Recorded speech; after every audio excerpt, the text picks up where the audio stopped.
kind that leaves me alone. I used to treat you like a lady, now you're a substitute teacher. This bottle's not a pretty sight, yeah. I owe the man some money, so I'm turning over, honey. Say Mr. Faded Glory is once again doing time, oh yeah. And this is my kind of love, it's the kind that moves on, it's the kind that leaves me alone, yes it does. And this is my kind of love, it's the kind that moves on, it's the kind that, it's the kind that, it'll leave me alone, yeah. Like a crown of thorns, it's all who you know, yeah. So don't burn your bridges, woman, 'cause someday,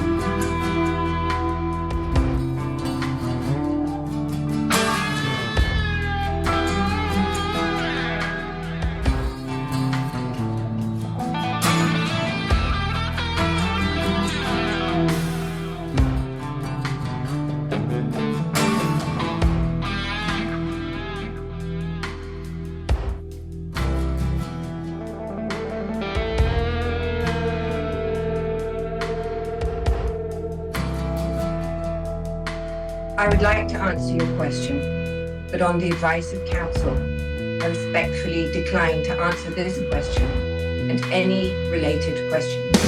kick it! Oh yeah! And this is my kind of love, it's the kind that moves on, it's the kind that leaves me alone, yeah. This is my kind of love, it's the kind that moves on, it's the kind that, it's the kind that, yeah, yeah.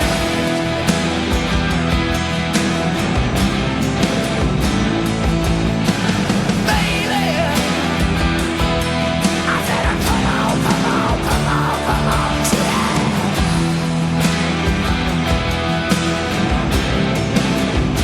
I said, baby,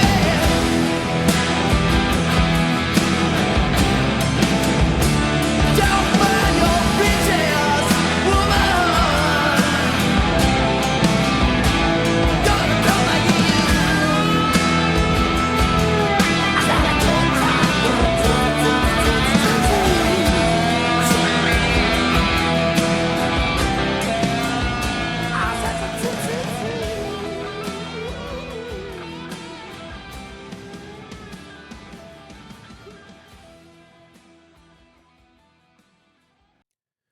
All right. So I'm going to try to go and tie in a lot of different things. New stuff that you probably never heard of, like another Fauci that was involved in the CRISPR and possibly the eugenics programs that are coming out of China, tied to possibly Epstein with his Zorro Ranch eugenics programs. Um, and as well as the ties to not just vaccines, but cryptocurrency, money laundering, and uh, the involvement of China and how or why our leaders sell out our secrets to China or adversaries, and who that's on the behest of. So first, I'm gonna just kind of bring this into how I thought of all of this. Originally, I was doing a video about Epstein and trying to get some information. I was listening to Whitney Webb and trying to remember some of the key players. Started thinking about, well, listening to her talk about Les Wexner and bringing up Mark Middleton and explaining Mark Middleton's roles. Um, Kind of explained some certain things to me that were a reoccurring pattern. Um, like, for instance, why Hunter Biden was selling energy secrets to China and during the Biden administration, and including also, Biden's role in um, Ukraine and Obama's role in Ukraine, those biolabs, the biolab in Wuhan, the funding of it in by the Obama administration, um, a a missing scientist that was responsible for the first CRISPR engineered children that were designed to be immune to AIDS. And if you don't remember, the vaccines were and the coronavirus were designed around the spike protein of AIDS. And that's what this CRISPR technology was involved with. And that brings you to this second Fauci like figure. Um, but the reason I kind of went down on this path is because I was thinking about a episode that Glenn Deason did here about uh, political propaganda, and he had a big section about Mr. Zbigniew Brzezinski, who was Mika Brzezinski's father, the host of Morning Joe on NBC or MSNBC, and a bunch of other that progressive lib shit, um, neocon think tanks. And so um, this right here, I'm just going to read the description of it. Propaganda, by the way, you should watch this video. It's only 19 minutes long, or 18:13. And the description is: propaganda as a science seeks to manipulate the audience without appealing to reason. Freud's idea of group psychology overwhelming the rational individual was developed further by his nephew, Edward Bernays, who laid the foundation for the propaganda literature. Joseph Goebbels developed the Nazi propaganda based on the work of Bernays, and the same literature has been at the foundation of NATO's propaganda. So he ends up talking about Zbigniew Brzezinski and one of these strategies that's been going on that he really helped push. And um, he realized in his thinking is that the Russia and in favor of America and the West, that Russia could never join with Germany, and because Germany, is a hub for finance, but also industry, but less and less the industry. If you remember in World War II, one of the key factors that um, Hitler was trying to do was bring together Austria, Germany, and get them their own bank and away from these outside usury money lenders. And uh, one of the things that Zbigniew Brzezinski did was separate Russia from the West. And that's kind of, a big reason why we have the Ukraine, which translates to the borderland.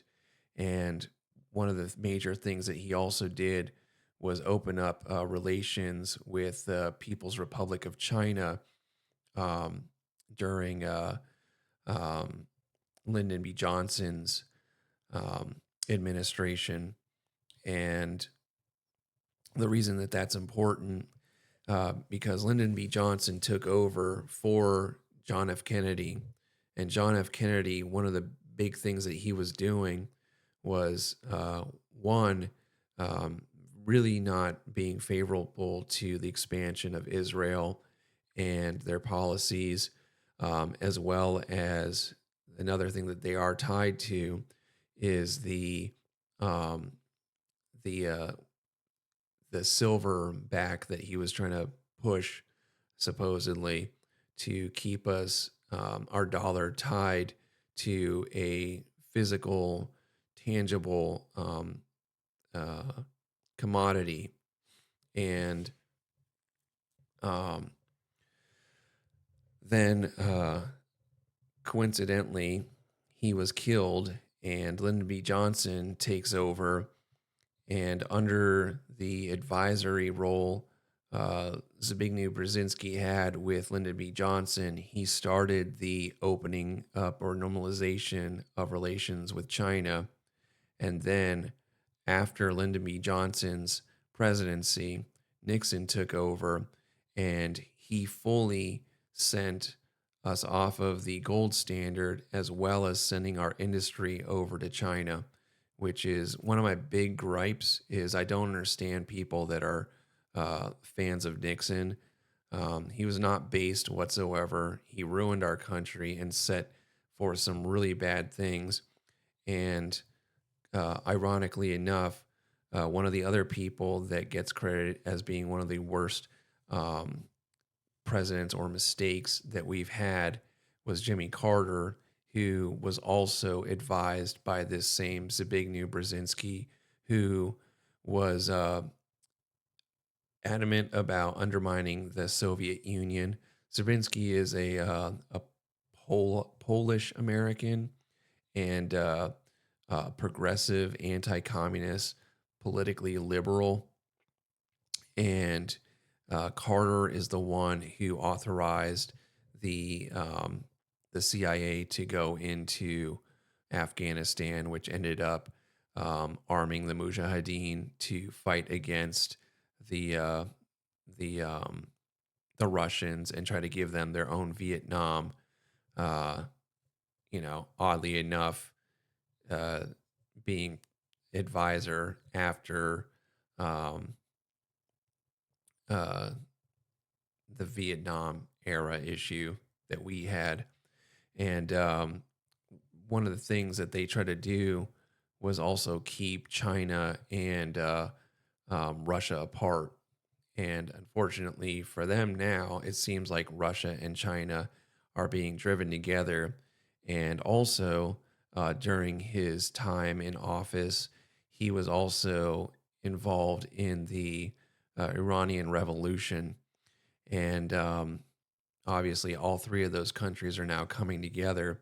Um, and why it's so important that um, about China is that because we rely on China and China relies on us, it kind of keeps both countries at bay while basically the city of London and the core banking that is based in England can kind of work without having to have their own industry or their own finance dollar.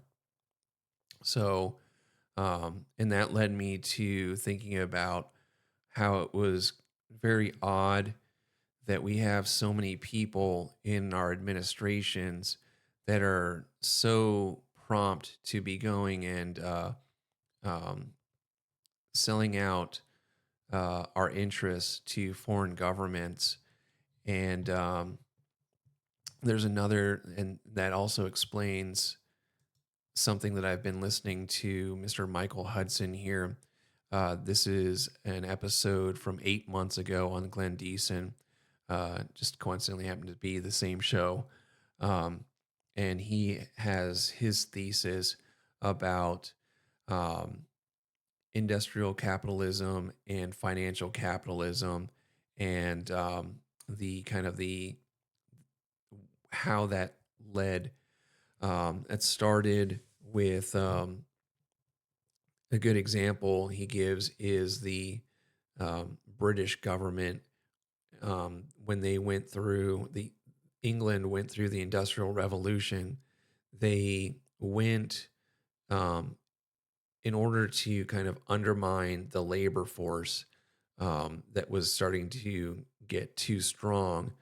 Um, they ended up going from industrial capitalism to a financial capitalism, and as you can tell, they have the basically the center of all the banking. You know, the IMF, the World Bank, the the um, uh, the Bank of England, and uh, which was started by the Rothschilds. And I'll go back to the connections there between England and France and the Rothschilds. Um, but what he describes is that the uh, the countries go and conquer other countries and kind of keep them under control by uh, giving them access to additional funds to develop their country through finance. And generally, this revolves around the US dollar. And what happens is countries will promise us their resources, their land, and their labor, and whatever they have as equity. Um, and the only thing that we have in the country, in our country, is a military force. We've kind of stopped developing things. We kind of handed that over to other countries. So now we kind of just back things up by treasuries that are based off of basically the strength of our military. And so we keep having to, like a Pac-Man or that game Snake, where you keep getting bigger and you keep running out of room. You have to keep munching on things. Well, we have to keep going to new countries to take out new loans to finance their development, but also for us to um, deal with our own inflation of printing out dollars to give to them.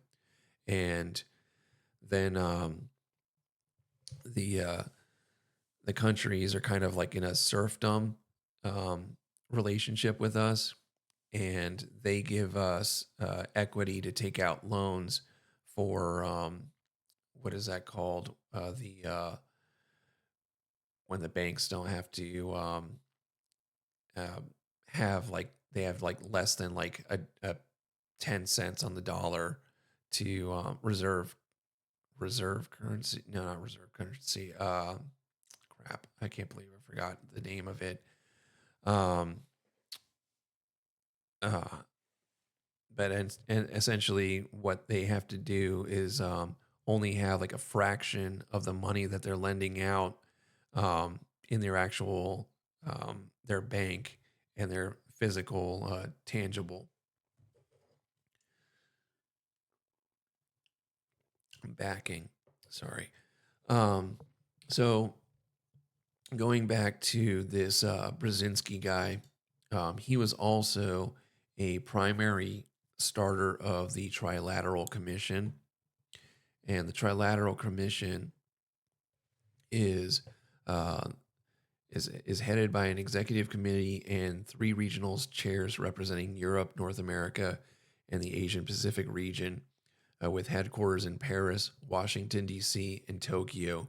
Um, and you can first off, those countries um, or those cities, I'm sorry, I guess countries involved should ring a bell because one, um, they're they're Paris and like France and Japan are both being flooded with migrants, and that's in order to keep the country, the people fighting over immigration and not worrying about these wars of conquering new lands and overthrowing governments to capture their resources to promote the equity.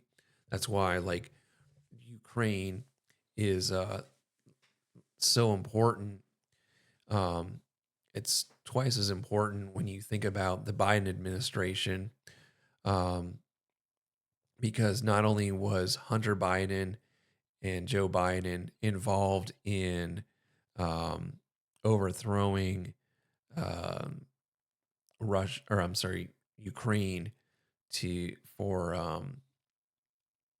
equity, for France and Britain, because France, Britain, and Germany are really running out of money, especially with the EU. They're fighting a lot of inflation, and they have a lot of debt to their GDP, and so that's why it's so important for France, Germany, and England to be able to start developing Ukraine and absorb that into NATO and the EU, is because they need that to deal with the inflation of printing out so much money. Um, Last time, what happened was Greece kind of took the fall for Germany um, when that happened, but France and Japan are being inundated with um, migrants and legals, and Japan has finally, hopefully, after losing their previous leader that was holding back immigration, Abe, um, Shinzo Abe, I believe that his name is. Um, they finally got new leadership that are going to be getting rid of the H-1Bs and the immigrants that are coming in. Japan's being flooded with Kurds, and this is kind of a lot of the same strategy that is that Zbigniew Brzezinski is kind of involved with. He's dead now, but these were the kind of things that they would do. Um, so Um, so that's going to bring me back to China. And let me play a video because actually, let's play a video about Mark Middleton and what kind of got me down this road. We'll play two, and let's listen to this one right here. More businesses than arguably Khashoggi was for a different set of employers, and some of the same employers as well when you count Israeli intelligence and the CIA in the mix. So again, there's going to be no scrutiny of these 1990s ties or these visits. A big reason why is the man that Epstein was meeting most of those times, Mark Middleton, because Mark Middleton was central to this aforementioned Chinagate scandal involving Southern Air Transport. When he was questioned in his role in Chinagate, pled the fifth 22 times, and then Clinton left office, 9/11 happened, and no one ever investigated Chinagate again. Even though it was basically I would argue one of the reasons for that is that it intimately, even though it's called Chinagate, it intimately involved Israel basically selling sensitive U.S. military technology using this Iran-Contra network to the Chinese military. Obviously, an outrageous scandal for U.S. national security, but that shows you how influential this network is, and how, a lot of stuff about China, let's give up all our rights for a Chinese arms race with AI is a complete bullcrap narrative, among other things. But basically, Mark Middleton is, we know that Epstein it ended up dead in a prison cell. We know Jean-Luc Brunel ended up dead in a prison cell. The same year that Jean-Luc Brunel died in a prison cell, Mark Middleton died extremely suspiciously, even for other members of the Clinton kill list, as it's called.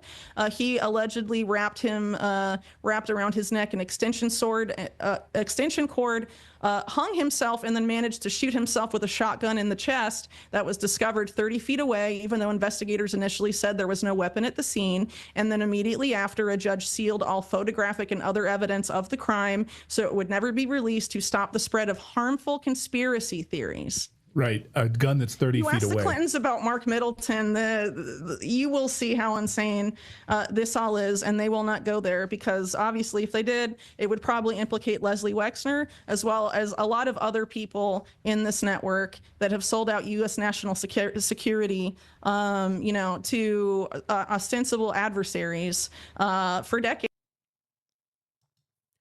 So, two of the people that she just mentioned were Mark Middleton and Jean-Luc Brunel, who both died in 2022.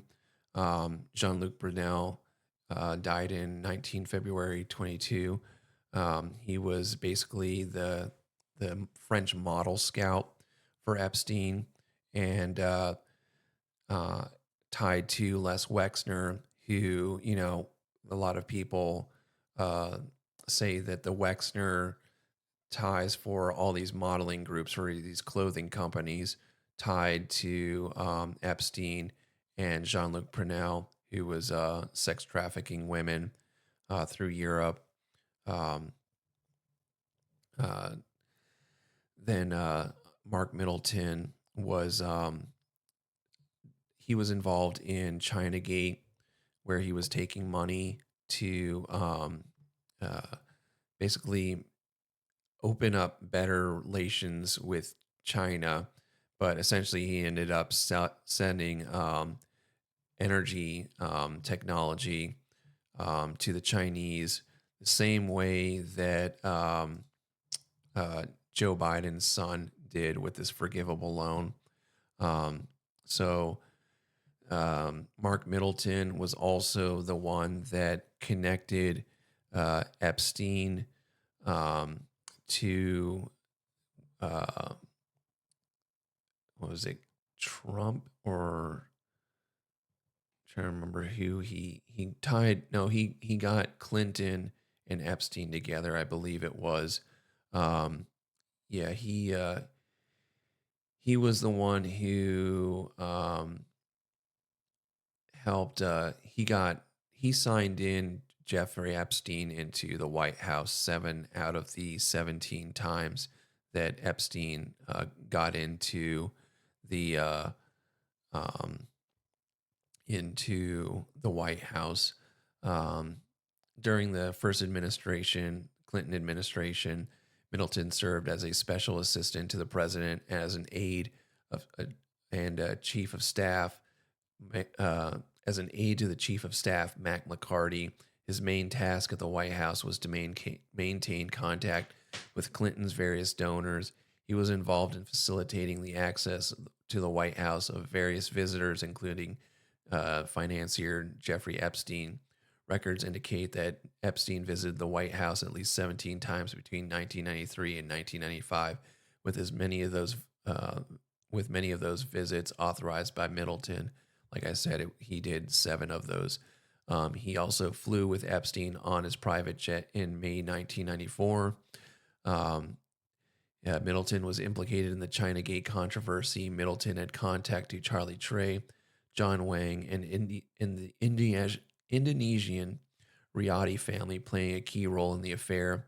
In congressional hearings, testimonies indicated that Liu Chang-ying, a colonel in the People's Liberation Army, had mentioned that Middleton received $500,000 to do things for China. He was called to testify before the House Committee on Government Reform in 1999, but invoked his Fifth Amendment rights, refusing to answer questions to avoid self-incrimination, which is very similar, as I said, to the Hunter Biden deal. So this story happened a month after Jean-Luc Brunel, got killed, and this was Hunter Biden's deals with the Chinese energy company. But which is odd is because this is 2 years after Breitbart had already reported on this. A 2017 email from a top official with a Chinese energy firm provided by a whistleblower to the U.S. Senate investigators demonstrates the terms of an agreement included officials with the firm giving a $5 million non-secured forgivable loan to the Biden family. If that sounds familiar, not only did Hunter Biden and the Biden family get tied into energy, the energy sector in China, but they also used their uh, connections to facilitate money laundering and favorable access to the new president um, for Ukraine. And the reason for this money that the Chinese gave to them was not only for energy secrets that they sold out to them, but also it was a $10 million um, being put into their accounts, with $5 million worth of it, which would be non-secured forgivable loan to the BD family, which means the Biden family. Uh, the email sent to Sinohawk Holdings CEO Tony Bobulinski shows how a top official with the CEFC Energy, a now bankrupt and defunct energy company based in China.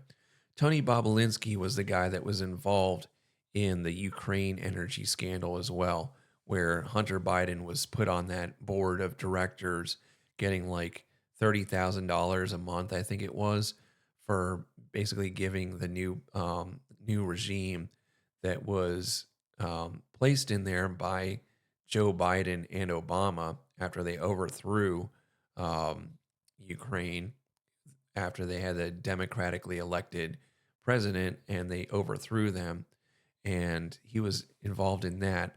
But the thing that strikes you about this non-forgivable or this forgivable loan, or should strike you, is that not just because it's a forgivable loan that it's free money, but the reason that it's a forgivable loan is that because they can go and hold that over them and say, as long as you continue to work for us and give us favorable opportunities, then we will go and basically, this is kind of like free money and no interest paid on it.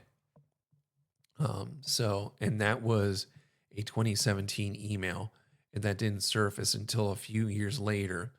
Um, and then what was oh yeah, so do I still have that open? Okay, so in that same year, in May of 2022, the same month that what's his name died, Mark Middleton was killed, strangely. Um, Obviously, definitely a suicide. They have this. Biden has a American Rescue Plan, which they call the ARP, and this is advancing equity through the American Rescue Plan. And this is a report on it. If you go down to page 11 of this, um,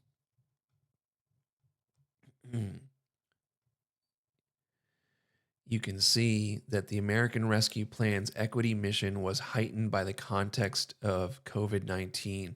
So this was a multi-trillion-dollar plan to basically print out money and then give it out to people. And one of the first things that they did was give out money to people that were um, doing what those Somalians were doing in Minnesota, which was if you were operating during the COVID pandemic, you got all these extra money for it. Let's see. I don't remember what page that was on. It's a pretty long document. I didn't go through all of it, but what should stand out to you, like I said, on page 11, is the imperative for the American Rescue Plan to be both designed and implemented with an equity focus was strongly enhanced by the impact that COVID-19 was having in exacerbating existing disparities within the United States, As President Biden took the oath of office on January 20, 2021, the U.S. stood at a critical moment in the pandemic. The country was ravaged by a loss of life, illness, economic hardship, and the trauma associated with complete disruption to the routines of the past. Yet it was painfully apparent that even though we were all facing the same storm, we were not all in the same boat. So this was basically another way to give money to different groups. And essentially what they were doing was buying out votes. And just so happens that we find out that, COVID-19 came from a lab in Wuhan, and who funded that technology was, here, let's have Ted Cruz tell us right here. We're going to the Chinese government to fund this research on bat coronaviruses, on how they could be infectious to humans, how they could be transmitted to humans, how they could be dangerous to humans, at the same time that the State Department was raising real concerns about the safety and security protocols at the lab that we're partially funding.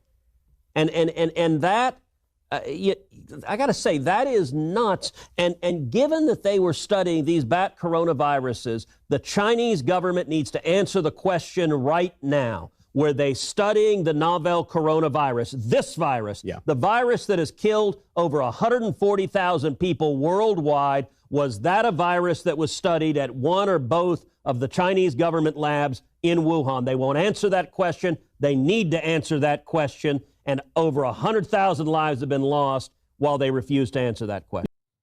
Okay. And that brings up another point as well, is that not only did we have this Wuhan lab that was funded by Obama administration, I even have Snopes said the Obama administration provided this is the claim, that provided a $3.7 million grant at the Wuhan Institute of Virology in China. This is a mixture. This is what's not true. So a portion of $3.7 million in grants awarded between 2014 and 2019 by the National Institute of Health to EcoHealth Alliance, a global environmental health nonprofit organization, helped fund research at the Wuhan Institute of Virology in China. This is where they get real Jewy, is what's false. However, not all of that $3.7 million went to the Wuhan Institute of Virology, and not all of the funding took place under the Obama administration. Approximately 700,000 of the 3.7 million total was approved under Donald Trump. So that's their caveat, is that 700,000 of the funding was done by Trump, who, he did go and do Operation Warp Speed and all this other shit. But it's just, this is me going and displaying what I like to do is take sources that I find usually like completely just disreputable, and or the kind that a boomer would use in their arguments, because it's the quickest thing to do is answer a question by, well, let me Google that and see what Snopes says.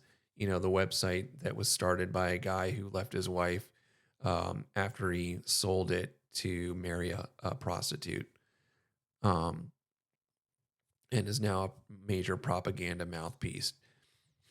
And like I said, that kind of ties us back to that.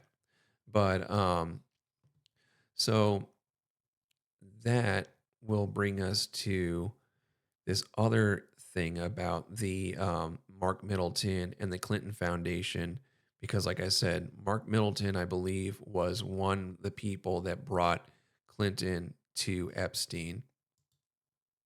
Before we move on from the Clintons, the Clinton Foundation stands out to me as a major question, something to focus on. Do you think the Epstein's ties to the Clinton Foundation and how it was used, whether it was for sex trafficking operations around the world, medicine, et cetera? Can you talk about that? Yeah, so the Clinton Foundation, I would argue, was largely set up. Major aspects of it were provably set up by Epstein. That's particularly And I'm sorry, I didn't get to finish the point also, is that not only did Joe Biden and his family take money from China and also Ukraine, they also helped set up those biolabs, and through, kind of with Obama that started this stuff, started biolabs not only in Wuhan, but also what was it, the 37 or 32 different biolabs that were in Ukraine. particularly true for the Clinton Health Access Initiative and a lot of its work in Africa with AIDS, which obviously coincides with a lot of vaccination policy. And at the same time that Clinton set up his foundation, Bill Gates set up his foundation. They collaborate together on those things. And remember that, that's early days, but because Bill Gates has been heavily involved in vaccinations, he's actually barred. Did I say Bill Clinton or Bill Gates? Bill Gates has been tied to President Modi of India, but he's also kind of banished by certain states in India because of the dangers and the damage and death toll from his promoted polio vaccine that ended up giving people polio rather than curing it. And Epstein has also obviously had an interest in these types of networks as well. And I'm sorry also that Bill Gates was the one that purchased the rights, or not purchased, but what is it when you get a right to an invention? I'm sorry, but he has the rights to the vaccines of coronaviruses, and he gets a bit of every technology that is used to fight corona vaccines and COVID, by having the licensing to it. For health, they say. Right. But obviously, in the COVID era, we became a lot more skeptical of those types of quote unquote philanthropies. And obviously, Bill Gates, as well as Epstein himself, as particularly revealed by some of these new releases, but it was known before, have an outsized interest in eugenics and also transhumanism, which is the modern rebranding of eugenics. Even some of the people that used to run the British Eugenics Society, like Julian Huxley, authored texts in the mid 20th century talking about how transhumanism was the future of eugenics, and this is how they'd sell it to a new generation. These people are intimately involved with a lot of this stuff. Epstein was intimately involved in those aspects, but we have to go back to Epstein being intimately involved also in illicit cash flows, which the Clintons absolutely love and have loved for a long time, ever since Clinton was in. So remember that not only were the Clintons involved with Bill Gates in promoting all these vaccine researches in foreign countries, but they're also heavily tied into money laundering. Governor of Arkansas through the presidency and after. Clinton Foundation has obviously been dogged by what were once rumors, but thanks to WikiLeaks became, proven that it was basically a pay-to-play scam. And that they were taking money and then returning political favors when Hillary Clinton was, Secretary of State, or they thought she might even be president, right? And then after, she lost to Trump in 2016, it dried up essentially. But also, in addition to the other philanthropies, you have the Clinton Global Initiative, which was allegedly Epstein's idea, according to his defense lawyers. Also, guess who was tied into, the thing with Fauci? He was tied into the Obama administration with the Wuhan virus, and Fauci, has been a player since the AIDS epidemic. And what's interesting, also talking about AIDS, is that he was one of the ones that was promoting these medicines that killed a bunch of gay people that were battling the HIV virus. And the reason that that's important is because his research with AIDS goes over to Wuhan, where the major factor in the COVID-19 coronavirus, was that spike protein that allowed access. That they kind of called it a spike protein because it allowed access into the cells and administration. Um, and we'll try to get into that as well, um, with this Fauci #2 guy that doesn't get credit, just like APAC gets most of the blame for stuff that Jinza did. I believe Fauci took a lot of blame, and rightly so. But there's other guys that are still, you don't even know about, um, and that spike protein, as she was just talking about eugenics. And if you remember, or if you heard, Jeffrey Epstein at Zorro Ranch supposedly was having experiments done with children and cloning, and uh, supposedly Epstein had this fondness for trying to create, people in his image through his eugenics program. And the reason that ties in, the eugenics ties into AIDS, is it ties into COVID, mRNA, and CRISPR technology. But before I go into that, I just want you to know how deep this goes, because you were just watching right here, you were just watching Whitney Webb, um, who's spoken a lot about Howard Lutnick, a lot. And she didn't bring him up at all, that I recall, in this interview that was a day ago on this redacted show. And let me show you why that's ironic. So why is this a repeating pattern around Wexner money? Right. Such a good point. So many people have been debanked. We've had friends of the show that have been debanked on a regular basis. And I was literally sitting with a journalist one afternoon, and he said, "Oh my God, they just shut my PayPal down. They just shut down all of my information. I can't get access to my funds." A great reporter who was covering the Ukraine war just shut down. Well, banks cancel accounts, freeze cards all the time. With Rumble Wallet, you control your money. Not a bank, not a government, not a tech company, not even Rumble can touch it. It's yours on the blockchain. Check it out. You can buy several digital assets like Bitcoin, Tether Gold, all in one place. Tether Gold is real gold on the blockchain with ownership of physical gold bars. It's not only a wallet to buy and sell. That ad I wanted you to see, because let me go ahead and show you this.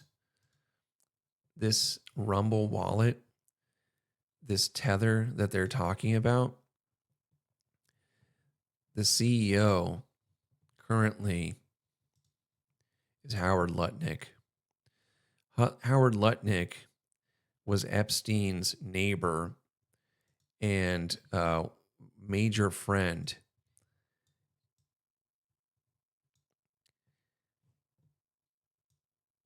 Right there. According to comments made in January 2024 by Cantor Fitzgerald's CEO Howard Lutnick, the company was acting as custodian for Tether's reserves. So the guy that she talks about bringing in this new technocracy is doing ads on these people's show, and they don't even talk about it. And I don't know if she knows that ad was going or not, but that's just an insane irony, because not only, are they backing a cryptocurrency stable coin with gold, which all of these countries that are leaving the US dollar are purchasing in mass to back their own government. I believe Tether has 9 billion in gold reserves. I think they said 8 billion. Yeah. Tether claimed to have roughly $8 billion in gold reserves stored in a Swiss vault. That should concern you because not only is that, you know, uh, what you call it, sorry, it's 4 in the morning right now, um, a concern that Howard Lutnick being so tied into to Epstein, he was also part of bringing forth this Genius Act, which was when was that created? In passed in June 17 of 2025, that not many people know of. And what it does is, according to Oxford Business Law blog, the Genius Act excludes compliant payment stablecoins from federal definitions of security and commodity, creating what the authors describe as a jurisdictional carve out from SEC and CFTC oversight. Analysis from Brookings also note that the Genius regulated stablecoins are not classified as bank deposits lacking FDIC insurance and direct Federal Reserve access, placing them in a distinct regulatory category separate from both capital market instruments and traditional banking products. So, if you don't understand what that said, is essentially you can wash money by purchasing this stable coin with real, you know, uh, money that you need to launder that's dirty, and then pop it out the other side, um, and back into real money that doesn't get taxed or investigated. And that should also bring up to you, if you don't know, people saying that Epstein had a very uh, large hand in um, the creation of Bitcoin. More and more people are saying. So, yeah, that's a lot to unpack right there. Um,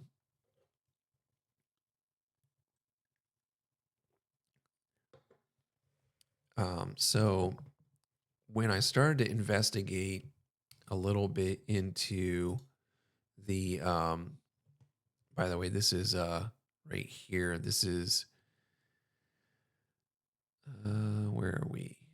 Oh, patient zero right here. This was patient zero of COVID, was a Chinese scientist, and she ended up disappearing. She was the first person exposed to it, supposedly, and don't know where she went.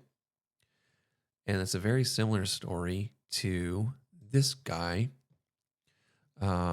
This guy went missing in 2018, and this article is 26 November 2019. November 2019, as these people are not aware, writing this article, it's very odd. It's actually the I think that would be the same month that they were having those role play scenarios of a massive uh, coronavirus escaping that involved Bill Gates and a lot of heads of state, heads of countries, in role playing what to do during a large or a pandemic. I guess that's redundant, a pandemic. Um, so this is November 2019. That's when the first videos I remember and the first news of something happening in China occurred. Um, and so 1 year after the CRISPR baby scandal, the Chinese scientist is still missing. And this is in reference to He Jiankui. Chinese scientist He Jiankui shocked the world by claiming he had helped make the first gene-edited babies. 1 year later, mystery surrounds his fate as well as theirs. He has not been seen publicly since January. His work has not been published, and nothing is known about the health of the babies, which is kind of weird because they say something contradictory to that statement later in the article.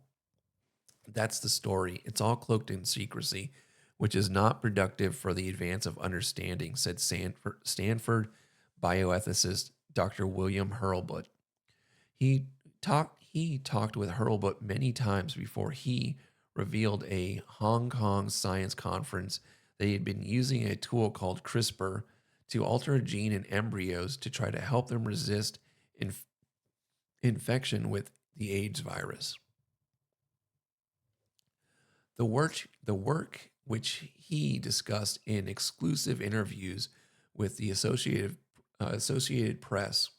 Sorry, let me drink something real quick.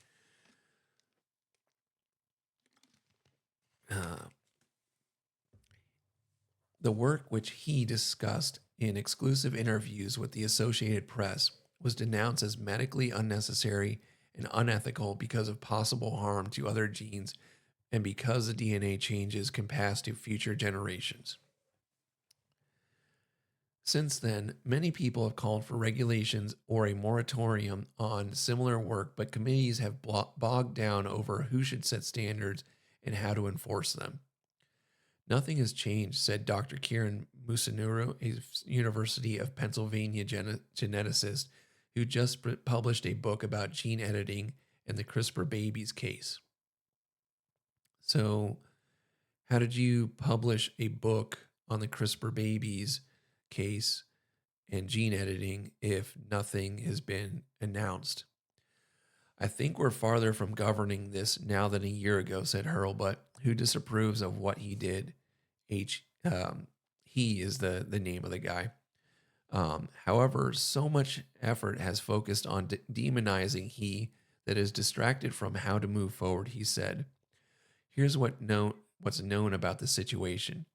He was last seen in early January in Shenzhen on the balcony of an apartment at his university, which fired him from his faculty after his work became known. Armed guards were in the hall, leading to speculation he was under house arrest. A few weeks later, China's official news agency said that an investigation had determined that he had acted alone out of desire for fame and would be punished for any violations of law. I'm sure. Since then, AP's efforts to reach him have been unsuccessful. Ryan Farrell, a media relations person he hired, declined to comment.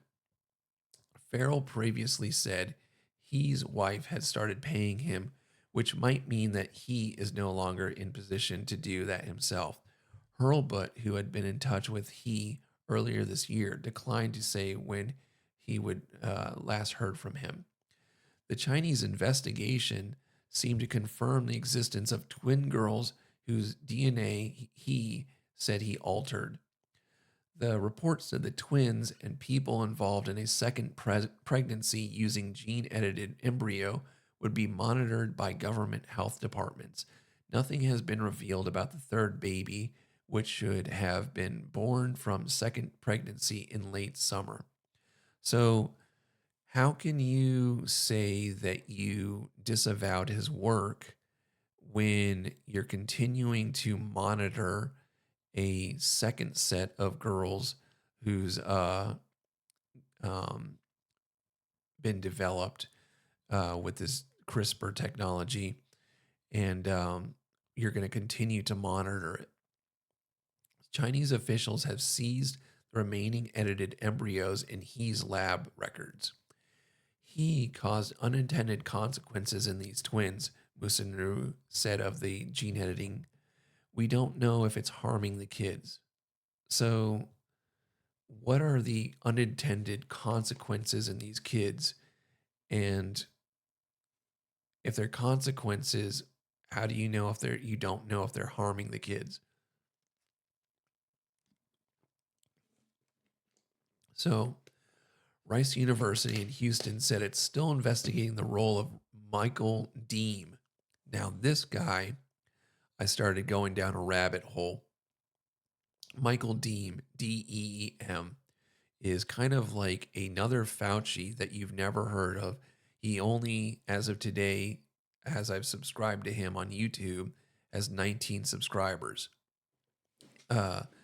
He is a Rice University, previously a professor. Michael Deem, whose name was on the paper he sent to a journal and who spoke with the AP about He's work. Deem was He's advisor when he attended Rice years ago. The AP and others have reported an additional scientists in the US and China who knew or strongly suspected what he was doing. Many people knew. Many people encouraged him. He did not do this in a corner, Hurlbut said. Scientists recently found new ways to alter genes that may be safer than CRISPR technology. Gene editing. Did they mention the spike protein in here? Okay. Gene editing is also being tested against diseases in children and adults, which is not controversial because those changes don't pass to future generations. Sometimes scientists think gene editing will become more widely accepted if it's proved to work in those situations. Enter Mr. Fauci and the mRNA vaccines and Mr. Deem. It's moving forward slowly because it's being done responsibly, Mr. Musunuru said. A forum was held in Berkeley, California last month to get public views on gene editing, everything from modifying mosquitoes and crops to altering embryos. Who do we know that wants to modify mosquitoes and crops? Bill Gates. So, where is this? Because this is, where did that go? Did I not?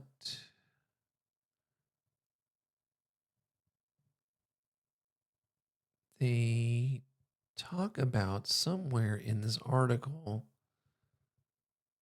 I know they did. Did I scroll past it already?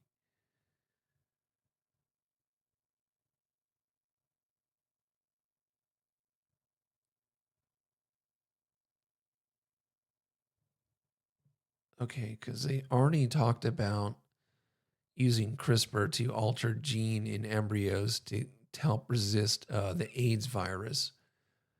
Um,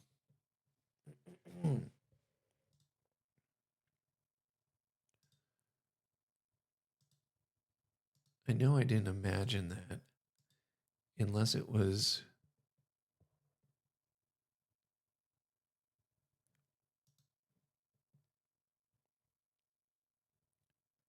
But yeah, the spike protein that was in the coronavirus was uh, basically what's in AIDS that makes it able to adhere into cells so easily. I know for a fact somewhere in here it said something about injecting the spike protein into embryos.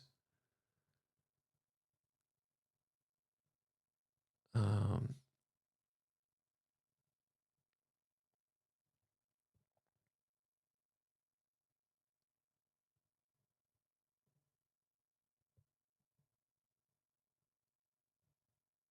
Sorry for the silence. I swear I had somewhere in here.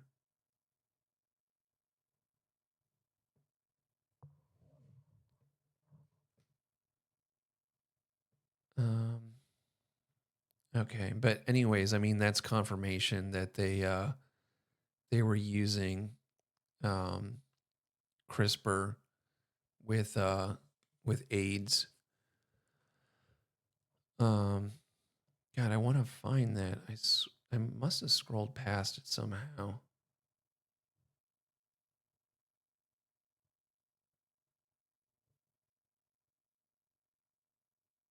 I don't know how I missed it.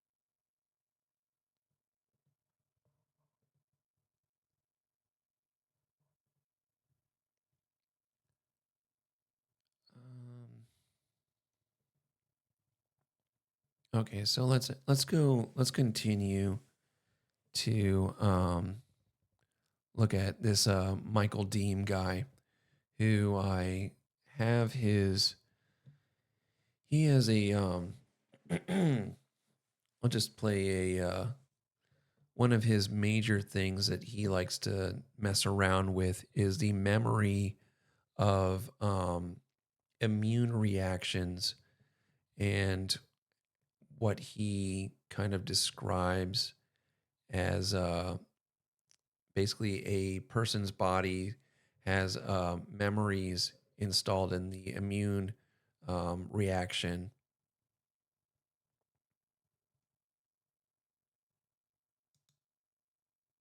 Oh, let's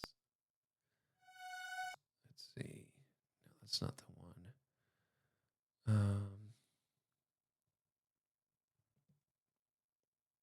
Oh, there we go. Then what your immune system will tend to do is, in the secondary response, those memory sequences have energies that are around here. So our immune system will probably use all of these naive sequences. It'll probably use those memory sequences, and then it'll try to improve that set. So you notice what happened is the memory sequences basically cut off the tail of the naive distribution. That's what I was saying before. If you use memory, you're therefore going to throw out some of your naive because it looks less promising than your memory. And the immune system will only spend a certain amount of, there's only so much mass that the immune system is willing to spend on this process. So what he's talking about is you have autoimmune responses that are either from previous uh, exposure, and then they split their reaction and solving of this problem of dealing with a new virus from what's called like the memory of it versus naive reaction, which like they share like almost like RAM space and um, computational power of how to solve this problem. And what his thesis was is that if you he's saying that if you rely on previous exposure, that hinders your ability to react and fight something in the future, which is kind of antithetical of what we remember and what we've experienced throughout history is that, you know, once you have exposure to something, then you have it in your DNA, and that's how we've passed it through generations, able to fight common colds and not die out like the Indians and the smallpox. Because smallpox, I think like they were fighting smallpox in like the 800s or like really early in China. And like the first vaccine for like for anything, I think was smallpox in like the 1400s. Um, but somehow it killed all the Indians. And I got in an argument a long time ago with Grok. Like, how did all of these Indians supposedly die because of lack of exposure previously to smallpox when the way that viruses work is um, they can only continue living or continue being transferred to the next organism is if they're not 100% deadly. So the more deadly the virus is, the quicker it's going to die out. Its genetics are going to die out because it can't transfer to a next host because the host will die too quickly. So it needs to go and continue its lifespan by the only things that will live are basically the more contagious and less deadly versus less before more dangerous and less contagious. Um, so the things just become weaker and more contagious is kind of like the life strategy of these viruses. So if that was the case, then the exposure that the Indians got to smallpox or common colds that were transferred to them from uh, the West would be viruses that were weakened substantially before they even got to them. So, how did it not wipe out the native population, the Western population, when they were patient zero of the stronger virus? And then it continued to kill all of them. That just didn't make any sense to me. But so what's interesting is this guy's video. Set This is on his YouTube page, Michael Deem. I made sure to download it. But if you look, it's in 2011. So he's been messing with mRNA viruses, or mRNA and CRISPR technology for quite a while.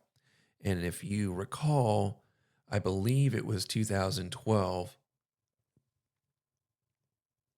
when Bill Gates purchased the patent rights. It might have been 2011 for fighting coronaviruses. So this is an hour, 7 minutes. I'm not going to play all of it or really any of it. I'm going to actually go and divert to his blog that he has out here. So the reason I found this blog is after I went to his page, I found his video about Novavax that he was working on and he was promoting. This Michael Deem guy is very interesting. He seems very, very intelligent. He's a professor in a lot of different departments, as well as a venture capitalist. And then he ended up losing his career because of his ties to this, I believe. In 2019, he was removed from Rice University. So this is his project.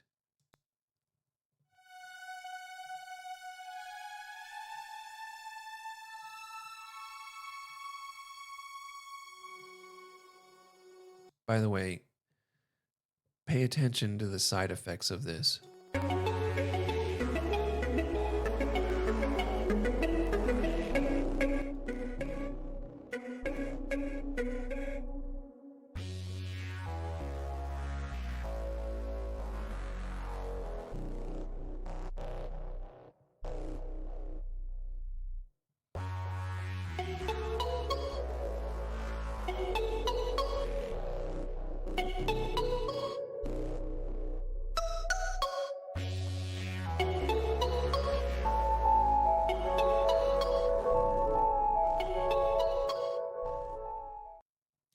So, if you were looking at that video, it talks about how they admit that there was a side effect of myocarditis in the vaccines, and what his vaccine, this Novavax thing, does is a little separate from Pfizer and their vaccines.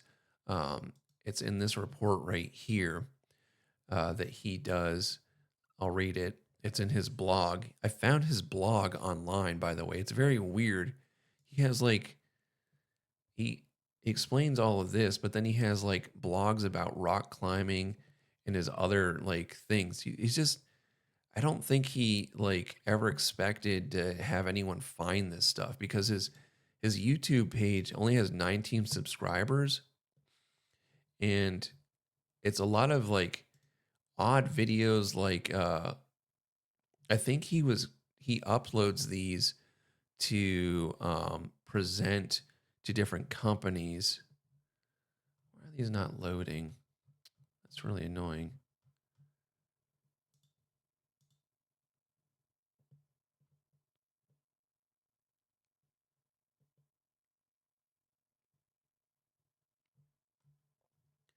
A lot of these are little like short videos of him, what I would assume like trying to sell himself and making clips. There's only, and then he's got like one of him doing taekwondo, and then he's got yeah, just these other weird videos, but then also he has videos of like viruses or bacteria. I'm assuming, oh, these are cells operating.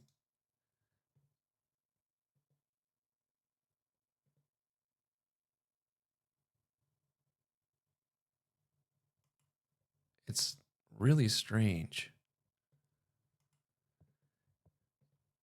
And then videos of him, doing his taekwondo, and he's got maybe a couple long form videos. Then I'm going to check this one out, this long hour long one. But so in his blog, this Novavax thing that he was involved with is the first COVID-19 vaccine to use more traditional technology than the mRNA vaccines from Pfizer and Moderna. It is marketed as an alternative to the mRNA shots for some who might be hesitant to get them. One of the big concerns about mRNA vaccines is that they can cause myocarditis or inflammation of the heart muscle. This is very rare, but it is something to watch out for if you get the mRNA shots or a similar protein-based vaccine. That's very odd that he would be so upfront with that. RNA, pronounced RNA, is a genetic code for proteins, the building blocks of cells. DNA contains this code, the mRNA messenger ribonucleic acid. Ribonucleic acid carries it from the cell's nucleus to a protein factory. The mRNA is made by an enzyme called RNA polymerase II in the nucleus of a cell. It uses a nucleotide sequence on the DNA as a template for making mRNA, which carries a message from the nucleus to the cytoplasm, where it is read by ribosomes and translated into protein. The mRNA sequence includes 5' that binds proteins that initiate translation to a 3-polyadenylated adenylated tail, which promotes mRNA export from the nucleus. It also has a series of codons that are complementary to sequence of nucleotides in the DNA. The codons specify in the order of the amino acids that make up the polypeptide chain. An initiation codon begins polypeptide synthesis, and any of the three termination codons stops it. mRNA is a type of RNA that is used to make proteins. So essentially, when he was talking about this originally, I believe he was talking about it not entering the nucleus, and that was the major difference between the Pfizer and the Moderna versus the Novavax. It is produced in the nucleus. It is produced in the nucleus where DNA is transcribed into pre-mRNA by RNA polymerase. It is then exported from the nucleus to the cytoplasm and read by ribosomes, which use the mRNA to make protein. Unlike traditional DNA-based vaccines, which deliver small or inactivated doses of virus protein, a mRNA-based vaccine comprises a single-stranded molecule that encodes to disease-specific antigen. This mRNA strand is then transported into the body, activating the immune system to recognize and respond to it. Currently, the mRNA vaccines are in clinical trials for many diseases, including HIV, influenza, rabies, and Zika virus, and numerous hematologic and solid organ malignancies. The field of mRNA vaccines has been made substantial strides over the past decade, with major technological innovation and research investment driving their development.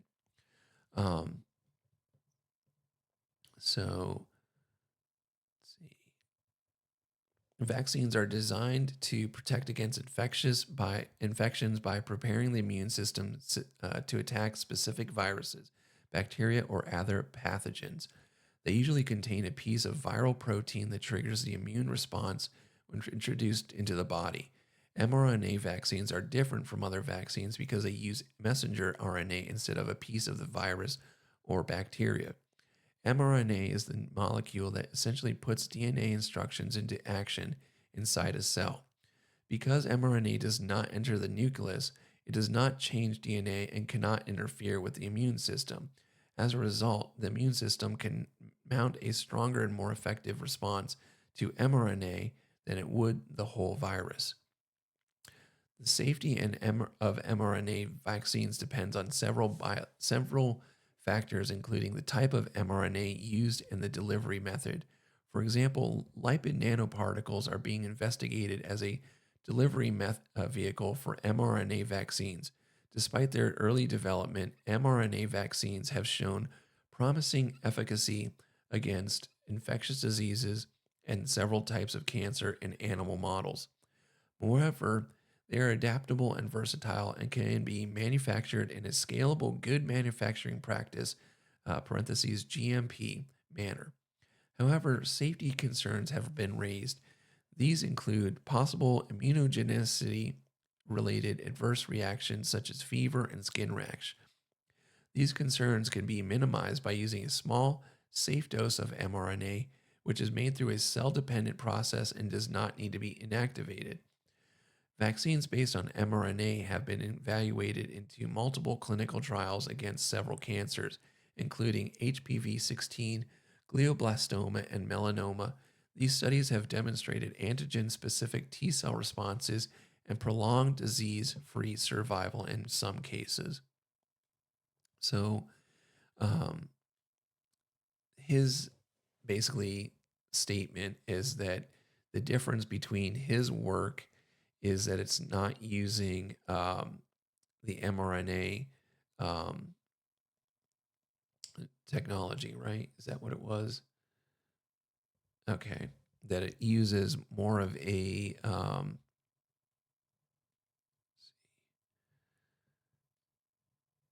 I believe they said the lipid, transcribing the lipid. So lipids are like the instead of plants have a cell wall, animals have a cell membrane that's made of lipids, and infused in the lipid walls are the proteins and the delivery method and the way that things get expelled in and out of the cells are generally through the protein. And so what he's describing is, I guess, a way that does not affect the DNA of the inoculated individual, and it stops there. Um, and I guess they have a canceling out tail to this whatever they're injecting into you that stops it from going any further. And then, let's see, lipid nanoparticles are being investigated as delivery vehicle for mRNA vaccines, despite their, yeah, okay. So,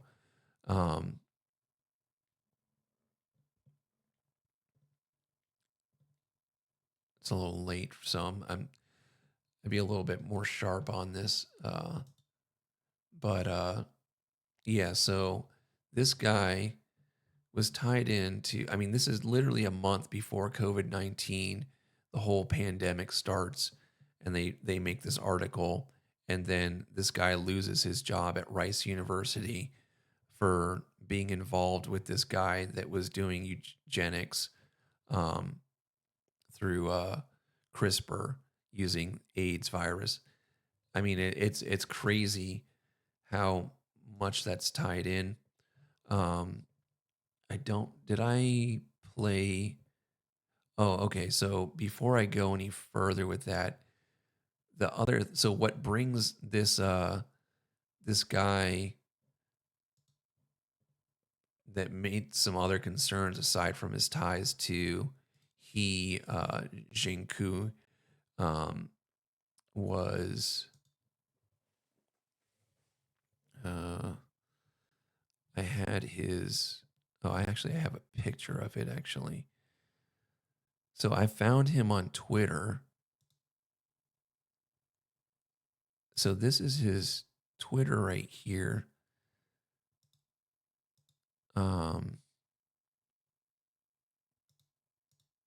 This is his Twitter right here.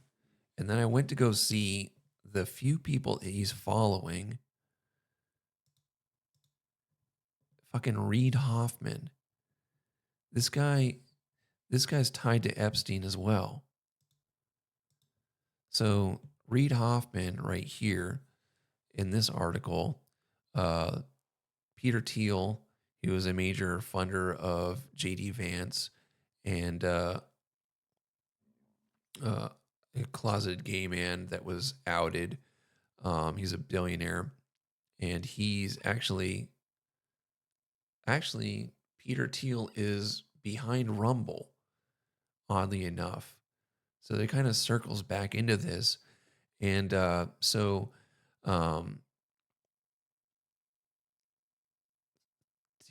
Thiel sarcastically thanked Hoffman for funding lawsuits against Trump because they had turned him into a martyr, thereby increasing his chances of re-election.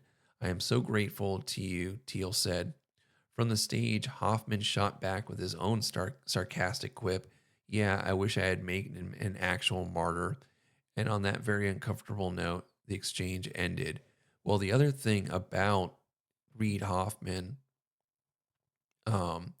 is that he recently got in a dispute with Elon Musk about visiting the island.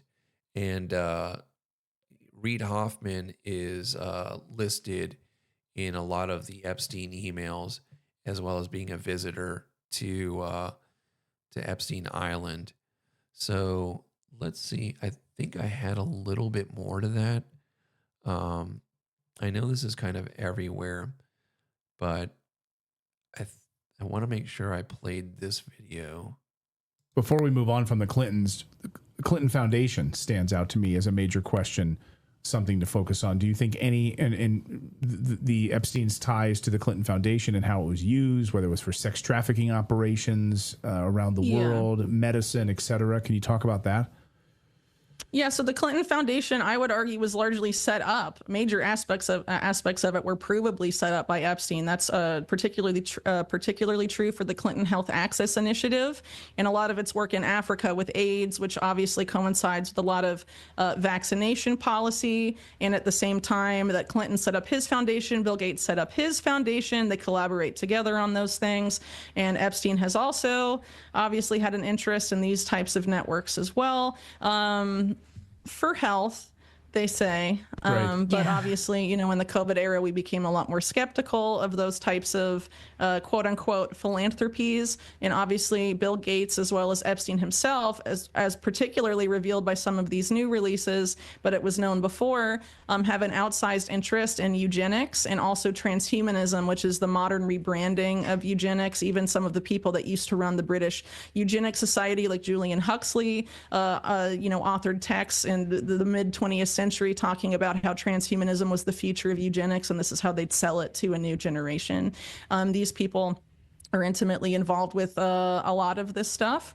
And, Epstein was intimately involved in those aspects, but we have to go back to Epstein being intimately involved also in illicit cash flows, which the Clintons absolutely love and have loved for a long time, ever since Clinton was governor of Arkansas through the presidency and after. And so, Clinton Foundation has obviously been dogged by what were once rumors, but thanks to WikiLeaks became proven that it was basically a pay-to-play scam, and that they were taking money and then returning political favors when Hillary Clinton was, Secretary of State, or they thought she might even be president, right? And then after, she lost to Trump in 2016, it dried up essentially. But also, in addition to the other philanthropies, you have the Clinton Global Initiative, which was allegedly Epstein's idea, according to his defense lawyers. So that all ties into the eugenics. I couldn't remember if I played that one or not, but it's good to go back to it. And like I said, this um um uh what you call it? Um Crap. Yeah, like this Clinton Foundation guy, um Mark Middleton, um being dead in the same month or same year, very close to John Luke Brunel, and then him testifying for all this money laundering, and COVID-19 being one of the biggest money laundering operations that we've ever had in the public, is pretty suspicious. So yeah, there's a lot to go and look at with that. So I'll kind of end it there, and I'll leave you with this fun video.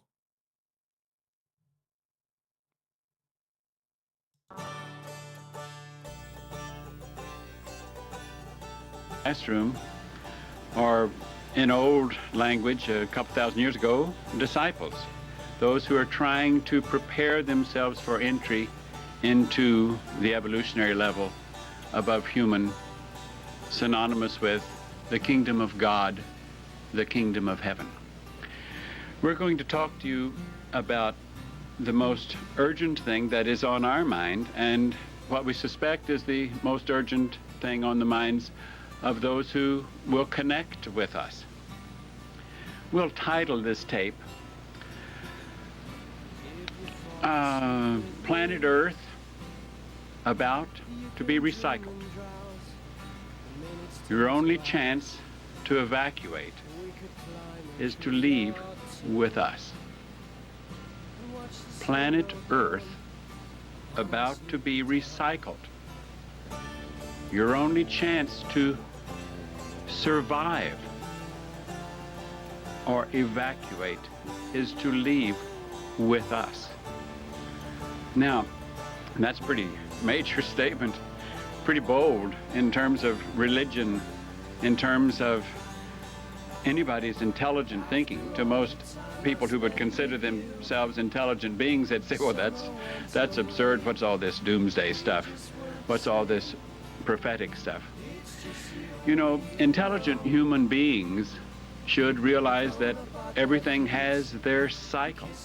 They have their season. They have their beginning. They have their end. They have cycles. We're not saying that planet Earth is coming to an end.